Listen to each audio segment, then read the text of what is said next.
মসজিদে যখন ঢুকবেন ডান পা দিয়ে ঢুকবেন আর দোয়া পড়বেন আউযু বিল্লাহিল আযীম ওয়া বিওয়াজহিল কারীম ওয়া সুলতানিহিল কদীম মিনাশ শাইতানির রাজীম।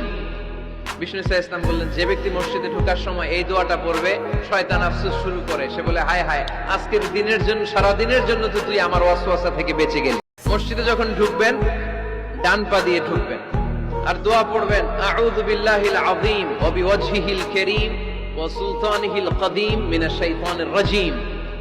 বিষ্ণু সাল্লাল্লাহু আলাইহি ওয়াসাল্লাম বললেন, যে ব্যক্তি মসজিদে ঢোকার সময় এই দোয়াটা পড়বে, শয়তান আফসোস শুরু করে, সে বলে হায় হায়, আজকের দিনের জন্য, সারা দিনের জন্য তো তুই আমার ওয়াসওয়াসা থেকে বেঁচে গেলি।